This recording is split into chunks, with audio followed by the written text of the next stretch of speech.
justiça, mas também esperança.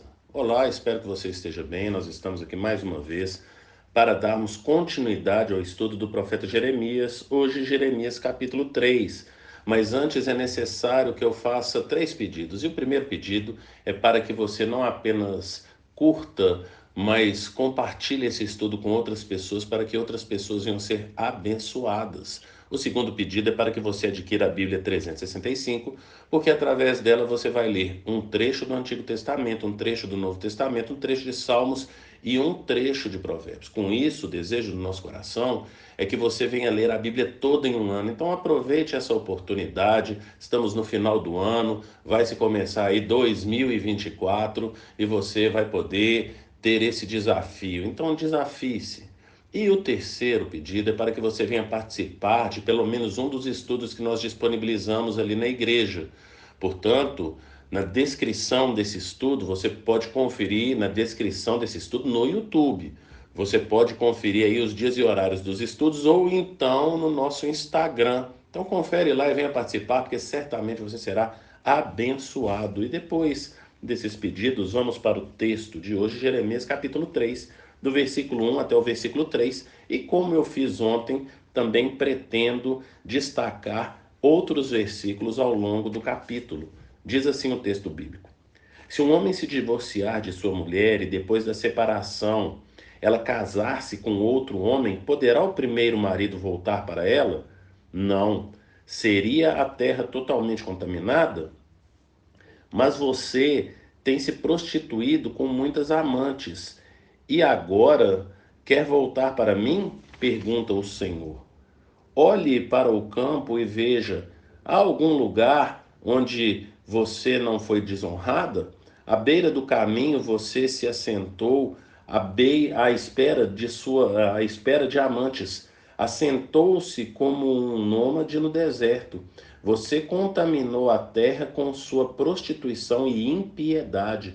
Por isso, as chuvas foram retidas e não veio chuva na primavera, mas você, apresentando-se declaradamente como prostituta, recusa-se a coroar de vergonha. Portanto, nós queremos destacar aqui algumas coisas nesse texto aqui, porque foram faladas algumas coisas aqui que a gente tem que voltar lá para o livro de Deuteronômio. Assim como ontem nós voltamos para o livro de Deuteronômio, lá no capítulo 12, versículo 2, quando lemos ali, falamos também, mencionamos do capítulo 28.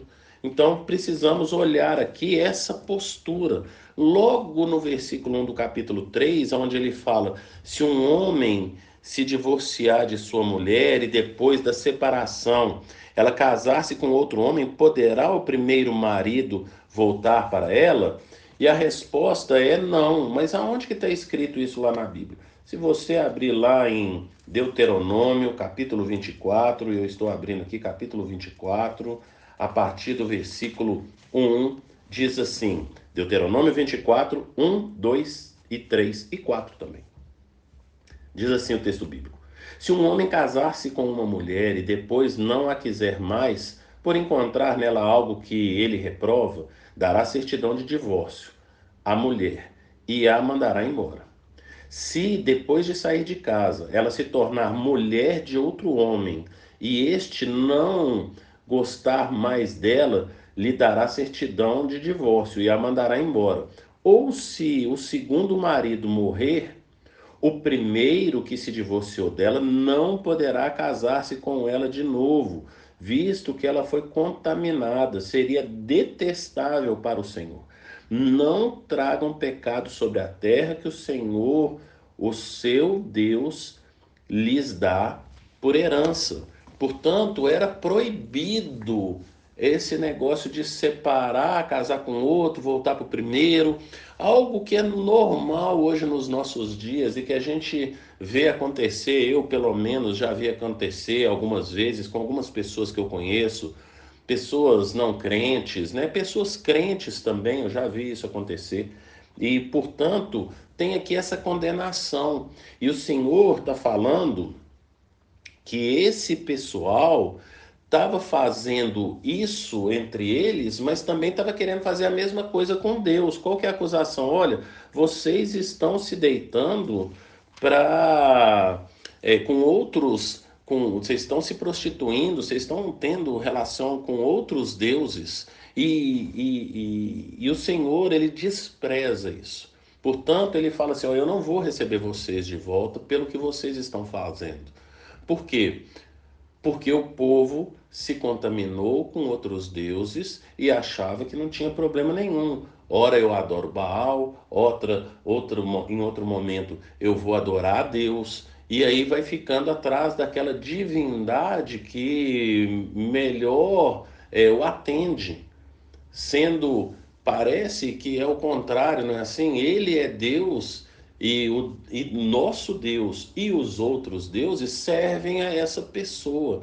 Deus não se relaciona assim com essas pessoas. Portanto, ele fala que isso é abominação e que a consequência disso, você vai ver aí no versículo 3, ele fala: por isso as chuvas foram retidas e não veio chuva na primavera. Então o Senhor está falando: olha para o céu, mais uma vez, nós precisamos voltar lá para Deuteronômio. Agora, Deuteronômio capítulo 11, versículo 16 e 17 diz assim, lá em Deuteronômio: por isso tenham cuidado para não serem enganados e levados a desviar-se para adorar outros deuses e prostrar-se perante eles. Caso contrário, a ira do Senhor se acenderá contra vocês, e ele fechará o céu para que não chova e para que a terra não produza.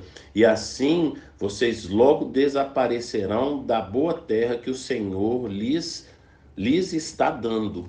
Portanto, agora vem esse aviso do Senhor para esse povo.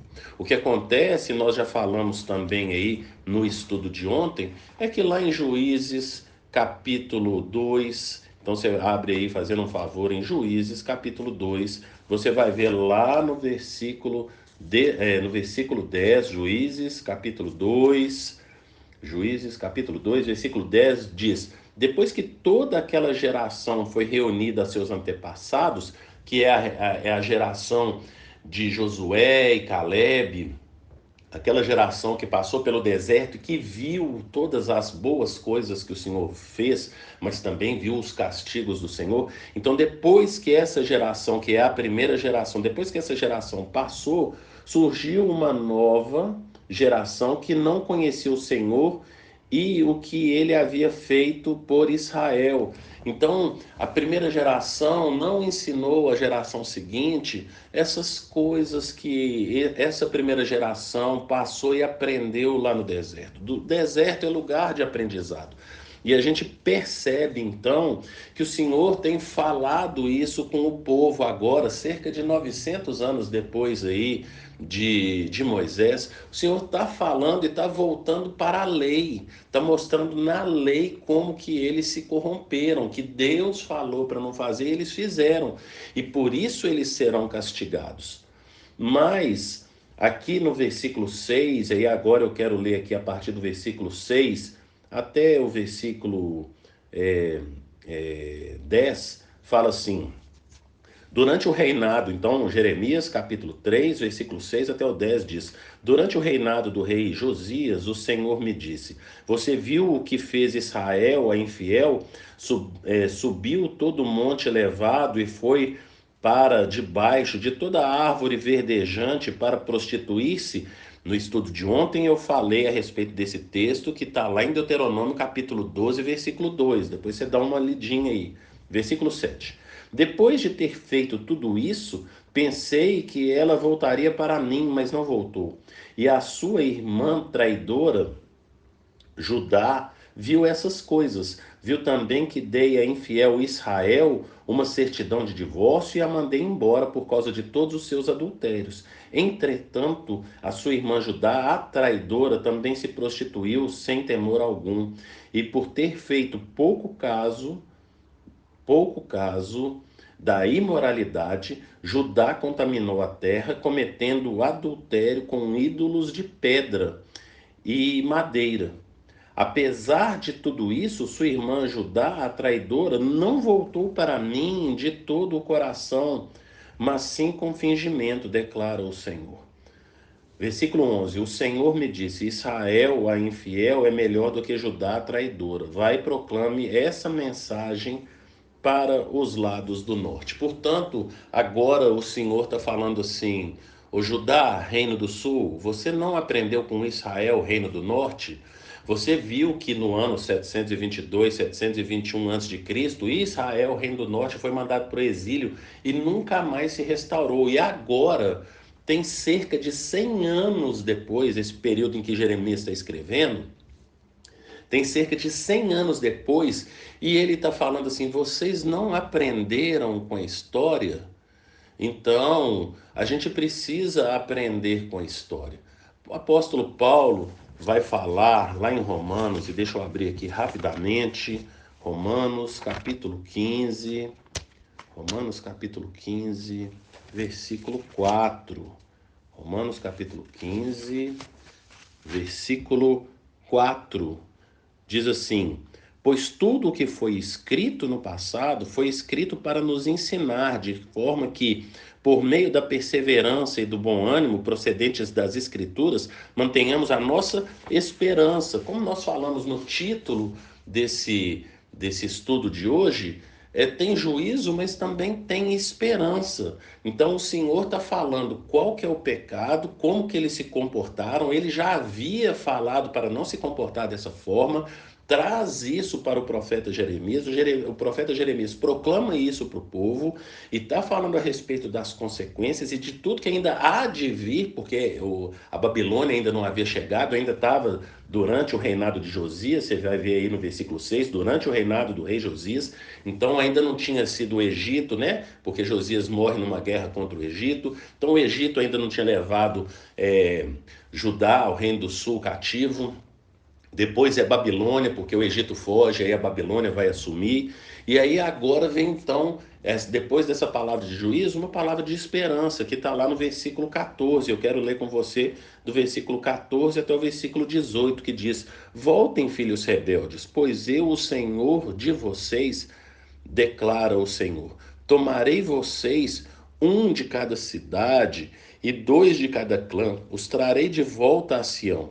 Então eu lhes darei governantes conforme a minha vontade, que os dirigirão com sabedoria e com entendimento. Quando vocês aumentarem e se multiplicarem na sua terra, naqueles dias, declara o Senhor, não dirão mais a arca da aliança do Senhor, não pensarão mais nisso, nem se lembrarão dela, não sentirão sua falta, nem se fará outra arca. Naquela época, chamarão Jerusalém o trono do Senhor, e todas as nações se reunirão para honrar o nome do Senhor em Jerusalém.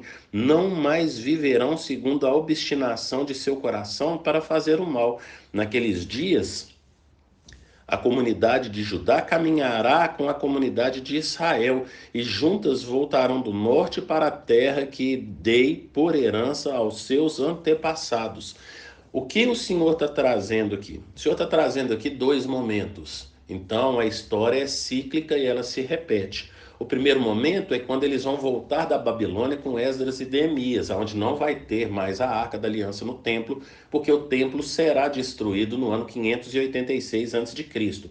Quando o profeta Jeremias está escrevendo, isso ainda não aconteceu, mas há de acontecer.